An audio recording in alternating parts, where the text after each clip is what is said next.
You are listening to the Disney Dream Girls, an unofficial Disney Theme Parks podcast, and this is show number 346 for Sunday the 10th of January 2021. Where dreams begin. Hello and welcome to the Disney Dream Girls. My name is Michelle Young, and together with my jolly good chum Jane Phipps, we are your guides to the place where dreams begin. And I did it again, Jane. I got 2021 on the first take. Aren't I good?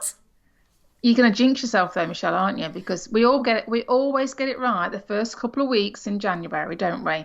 And then we relax, and about 3 or 4 weeks in, that's when it starts to happen. We start to lose the plot.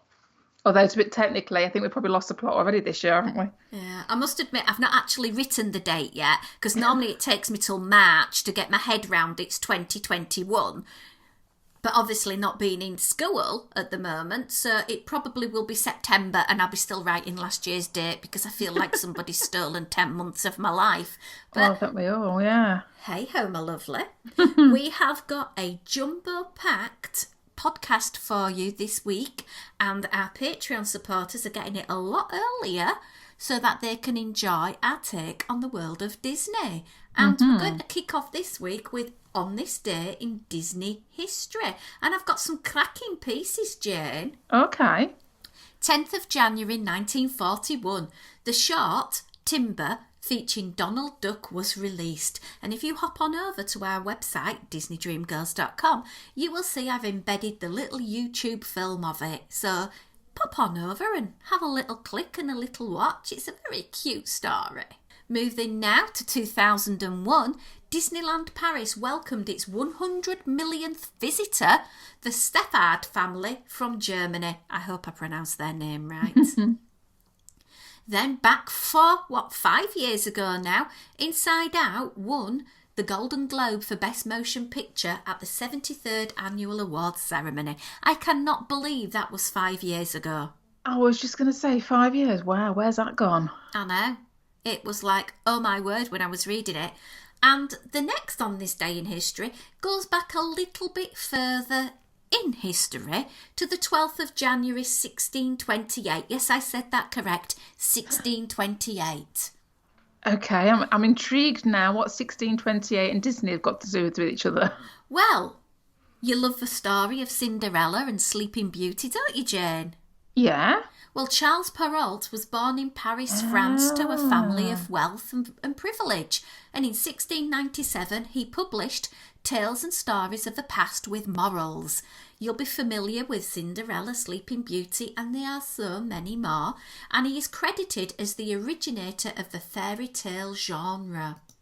Now, when I've done a little bit of research about him, he wrote Little Red Riding Hood, and it was basically the classic warning story to young girls about walking through the woods and about evil people preying on their innocence.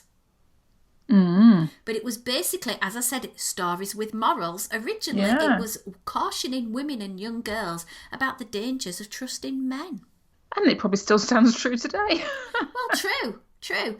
And he has so many stories that are still being adapted and used. You know, everyone's aware of these. And some versions of Sleeping Published that are published today are based partially on the Brothers Grimm tale, Little Briar Rose, which was technically a modified version of Charles Perrault's story. But if you watch the Disney version, it is quite true to the Perrault original tale. Yeah, I suppose that's the thing actually, because you've got the Grimm brothers, you kind of there's always a kind of leaning towards them when people talk about fairy tales. So interesting the fact they've took an original story of his and made it their own, and then Disney have gone back to the original. But I must admit, and when I do a piece of writing with my kids in school, we do talk about Little Red Riding Hood because everybody's heard of Little Red Riding Hood, and it is that classic sort of beat the baddie warning story type thing. So love it. Love a bit of Disney. Yeah. Right, lover, let's move on to some news. Have you got something Star Warsy for me? Well, just because it's me, eh? We'll have to have a bit of Star Wars, don't we? Yeah, they are releasing some new works, some literary works. It comes under the heading of Star Wars: The High Republic. So this is going to be a series of books, novels, and comics. And from what I can gather, the aim is that these stories are going to be interlinked, but each one's going to be aimed at a different age group. So I'm not quite sure how that would work as such, but yeah, so you've got different mediums to satisfy everybody's love of Star Wars. And because it's the High Republic, so this is going to like take place way before the Phantom Menace. So for Michelle, that's not Star Wars New Hope. Think the other three before that one, and then go even further back. So this is stuff that we haven't probably really seen an awful lot of in regards to the Star Wars universe, as I suppose you could call it. What they're going to actually do is they've used some authors that have already done some quite well-known prestigious titles for them anyway. So they've got those people back to do this sort of new set of stories. So we've got something called Light of the Jedi, which is going to be an adult novel by Charles Soule. Mm-hmm. There's going to be a Test of Courage, which is classified as a middle grade novel by Justina Ireland. Then there's going to be a Marvel comic book series and a children's picture book, both by Cavan Scott. So these are coming out relatively soon. And then you can have some more titles coming out in February. There's going to be Into the Dark, which is going to be like a young adult's novel by Claudia Gray. And then there's going to be a comic series called The High Republic Adventures. And I say, you've got to remember this is going back. So you're not going to necessarily see any of the characters that you are familiar with, although apparently you might get the odd one or two like Yoda, because Yoda is hundreds of years old, so he's going to find his way into all of this. So yeah, so lots of new characters, lots there for different ages. Whether this will then work its way into parks or whatever, goodness knows, but obviously it's kind of pre anything that's in the parks at the moment, so it'd be interesting to see how it goes. Very graphic style, and I think what they're trying to do with this, without wanting to sound too PC or anything, but they're kind of wanting to make sure that you've got enough variety of characters. So there's lots of female characters in there, and there's even a Force-sensitive Wookiee and things like that. So they're trying to come up with a whole new set of Star Wars heroes and villains as well to tantalise us all with. It's going to be interesting to see how it goes.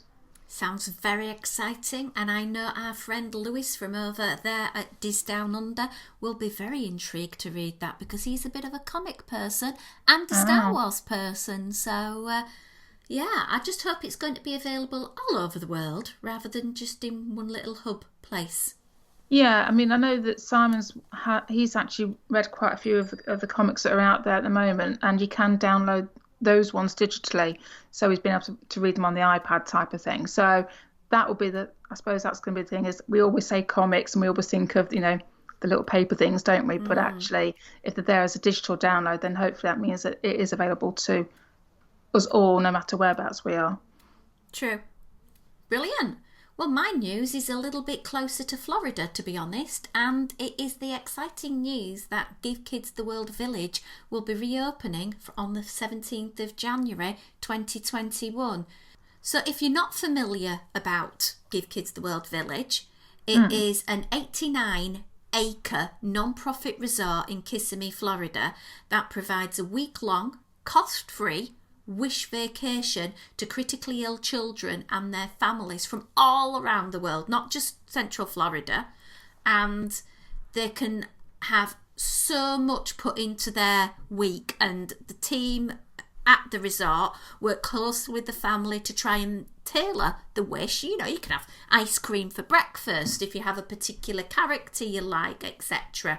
Now, obviously, because of COVID times, it will be quite restricted on geographically who will be able to go and visit and stay and take advantage, but it's nice that they are opening up again, and that some families will be able to have that wish for their child to come true, because it does actually say that 6,000 wishes were supposed to be granted and met at their village over the lockdown period. So it is really nice that they are able to open up on a alternate farm, but at least they're able to do so. So that's some positive good news. Yeah, because they do an awful lot of good for an awful lot of people. So great to see if they can get back up and running in some shape or form. Completely. My next piece of news is from Disney Springs. Mm-hmm. And it's an opening, Jane, of Everglazed Donuts and Cold Brew. Ah, Yummy, yes, yummy in my tummy. I'd heard they were about to open. They have indeed, and oh my word.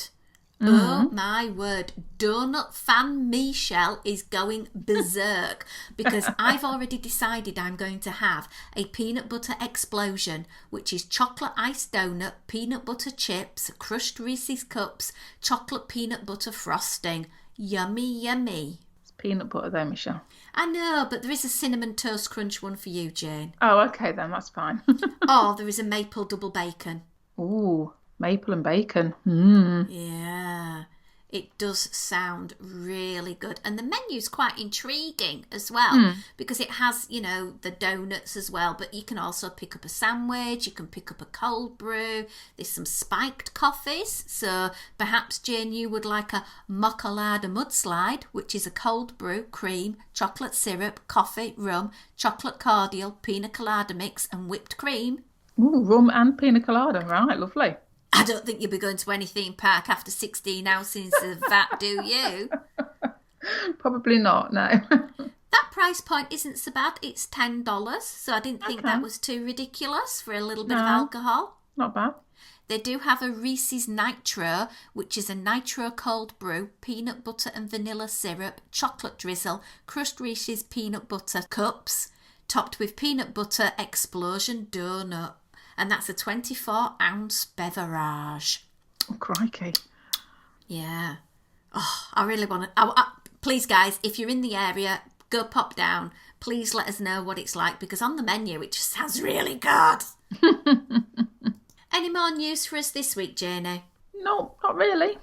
Okay, well, we have one big feature ahead of us that we are going to talk about, and this is the Walt Disney World Marathon Weekend. Highlight for Disney runners, but it's not the same this year. No. Unfortunately, it has gone all virtual. So let's hear from someone who knows a little bit more about this than me and Jane to tell us what's been happening.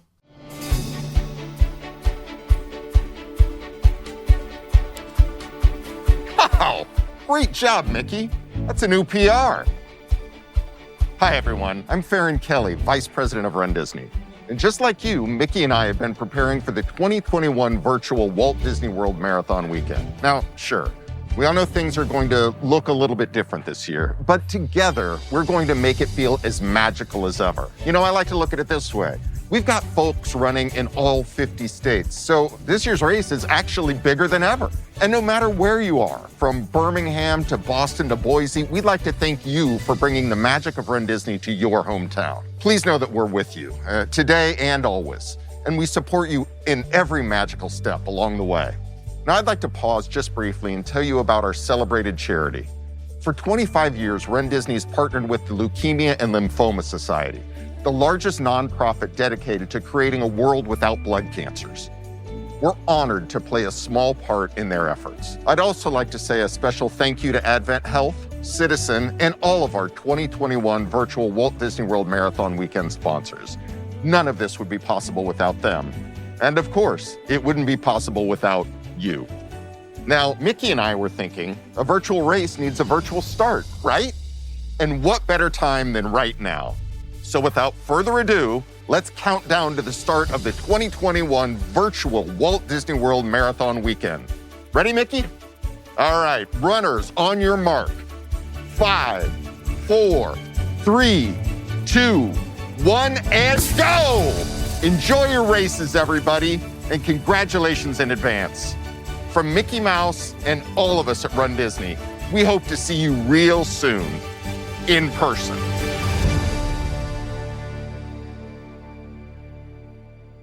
So, Jane, this weekend of events, there are literally 9 virtual races that you can do. Wow, okay.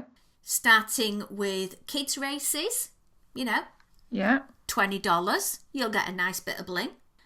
going up to the virtual, oh my word, Disney Dope It challenge, priced between $225 and $480, depending on the package that you choose.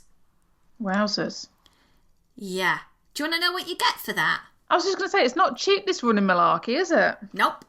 48.6 miles in 4 consecutive days you have to run. Why? I know. You get 6 commemorative finisher medals. You get a digital bib, which means you have to print it out yourself, and a finisher certificate. You get a digital race toolkit with printable mile markers, so I suppose you can create your own little route, a digital goodie bag, and a virtual playlist. And that's $225, but you have to add a 6.6 platform service fee on top of all the prices I'm mentioning. Okay. Yeah. The actual top one is $480, and you get a t-shirt, everything I've mentioned above. These have all sold out. Wowzers. So, they are very, very, very popular ones. You can even do the Castaway Key challenge. All right, okay. Which is like so exciting for me, who's actually run on Castaway Key. And the magic option is $40. Okay. And you do get the medal. So I think that's kind of, a good one for me. I don't mind $40. The only issue is us in the UK have a bit of an issue with the old P&P. But if you're in the USA, something you might want to do. But we're not really going to talk in detail about that, because what I thought would be fun is for us to create our own virtual Disney race for when we can actually make it an actual Disney race. Where would we run? Which theme park would we choose? Right. So I asked my Castaway Key 5K buddy who ran with me. Well, we quick walked a few years ago when we was on the Disney Cruise Line. I said, Kat, what would you do? Well, out of all the theme parks, because the lovely Kat from Dis Down Under has been to all 6 parks, she said she would run at Hong Kong Disneyland. Okay. She would do a 5K. Yeah. Starting at the Hollywood Hotel, running up to the castle as her end point. Ah.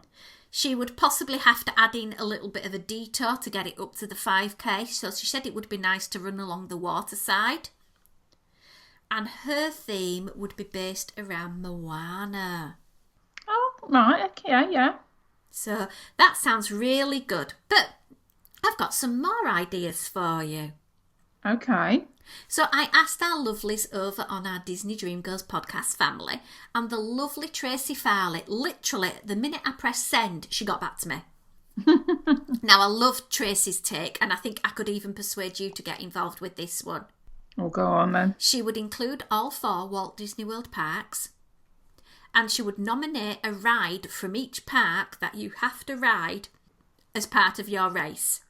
Okay. And maybe you get a hand stamp or a card stamp to say at the exit that you've actually ridden it as part of your race. Is that just a nice way to get a bit of a breather in between running? Possibly.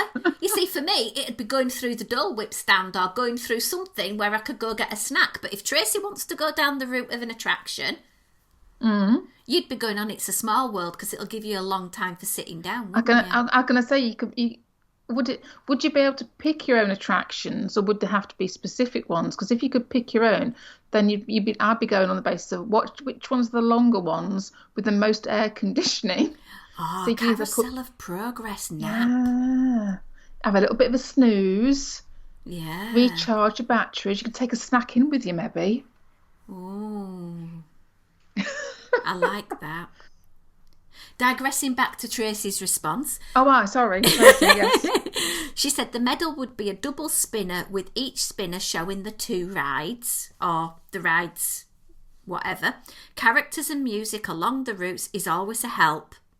She said she hasn't thought about what sort of mileage it would be, but she'll leave that to the Disney boffins. And she said at the end there should be a food box, and it must include something with a cheese dip. Like a burger. I'm not quite sure Tracy meant it like that. I'm guessing more like crudités to dip into a cheese dip or fries to dip into a cheese dip. Tracy, did you mean crudité? Did you mean chopped up bits of carrot and a little bit of celery dipped into She might cheese? have If you're done. going to have melted plastic cheese, love, you're going to have something really calorific. You've just done a run. Let's get one of those donuts and dip it in the cheese now. Oh, no. Yes. think It I'm all feeling ends up in the sick same now. place. That's it. I've got it sorted. A peanut butter donut dunking cheese dip sauce thing at the end. I'd even run a marathon for that. Well, yeah, but it wouldn't have to be. I'm just thinking about this. It wouldn't have to be a marathon, though, would it? Because if you get you could do it where you get transported to each of the parks, and then if you were picking the ride that you were going to ride on, then not only could you be crafty about making sure you get the aircon and a bit of rest time, but it could also be the shortest distance from the entrance to the park. It's a hark back to the old days when you used to have a rope drop ceremony, isn't it? And you would literally charge into the park and run for the first attraction. Maybe that's what I'm getting confused with. Maybe that's what's going on in my head. Maybe I'm not quite understanding this run malarkey business. No, I don't think you are, sweetie pie. I think you've completely gone off tangent there. Sorry. But Sounds very good, Tracy. Promise it does. It does. Deborah Wolf has got back to us as well, and she said she loved the races in Disneyland and Disneyland Paris because the parks are closer together, which means there's shorter distances on the property because you're able to then run between the two. Yeah. So she suggests a 10-miler in Disneyland that is within the parks and downtown Disney with some dipping in behind the scenes. Oh, I like that, behind the scenes. So it's not just a run, it's a tour. Yeah, because then you can see what they're getting up to and stuff. Because I mean, casting my mind back to when we did behind the scenes tour, it's really cool to see the transition between on stage and off stage. So yeah, I'm up for that. It's a bit of education at the same time. You could go into the Utilidors. A race around the utility, but they're not in Disneyland, love. We're talking No, Disneyland now, aren't we? Yeah, wrong park. That would be good for the Magic Kingdom, though. Oh, we're getting distracted again. Yeah, just do little loops, and it'll be cooler down there as well, so you don't have to worry about getting too sweaty. I've got visions of a backpack with a little scooter on, and I could scoot in the Utilidors. Yeah, Or a skateboard. I think you can tell. No offense to Tracy and Deborah, because they are runners and they know what they're doing. Michelle and I, not so much. She has got a really good idea for the mile markers, and she said a parade float. Oh, yeah. And you could have a socially distanced meet with characters. Yeah, so like little photo ops as you go around. Yeah, keeping it COVID safe. Of course. She says she's not really a fan of plastic cheese, though, so she wouldn't want a plastic cheese dip at the end. Would she not? No, she's saying she'd like the plain ruffled chips and chocolate milk at the finish, followed by hot dogs and champagne in an after party set up in the parking lot. Champagne and hot dogs. That sounds a bizarre combination. Oh, no more bizarre than the ruffled chips and chocolate milk, to be fair. Can I just turn up for the after party? Because I quite like the idea of hot dogs and champagne in the car park. In a hot tub. Oh, come on then. Let's get serious, though. I also reached out to our lovely friend Liz Coate, who has been a guest on the show before, and asked her this very same question.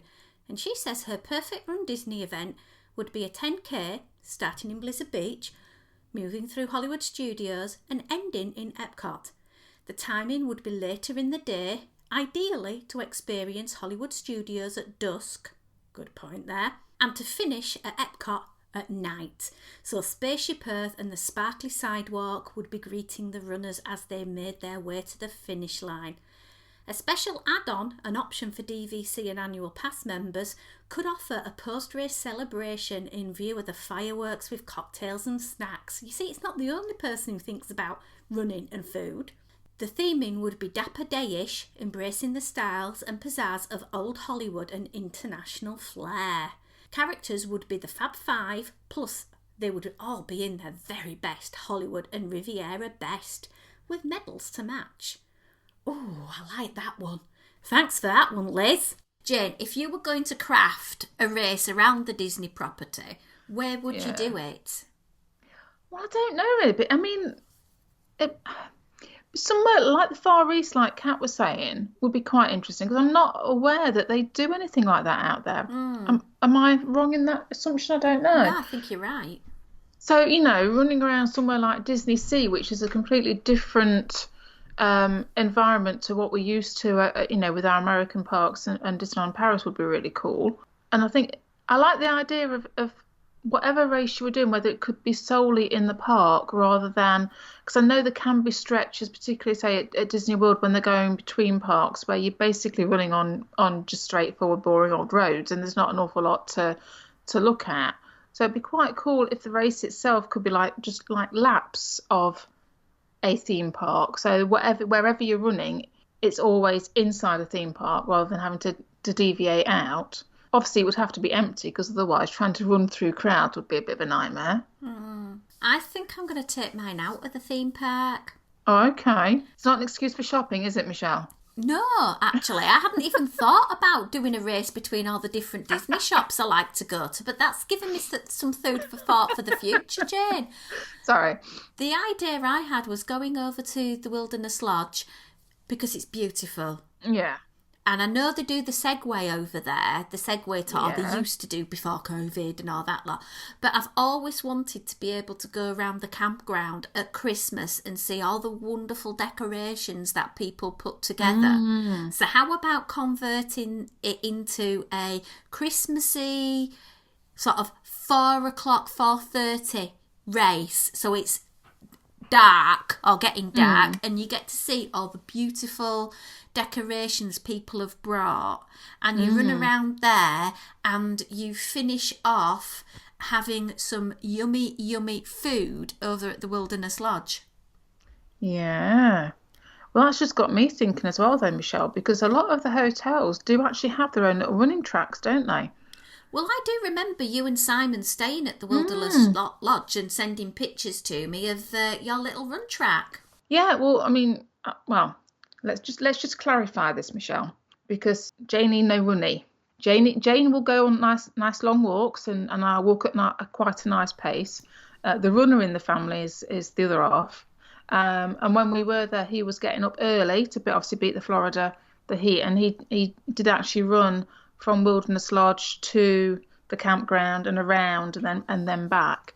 And we did walk that route quite a few times as well, which was really nice. So there is that. So you could have like a challenge where you were running all the little runs, because I know that at the likes of Port Orleans and Riverside, there's a track you could actually make running along the river and around each of the resorts.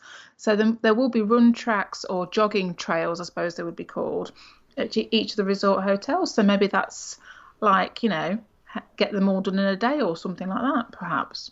And then if you're at Port Orleans, you can have beignets. Ooh.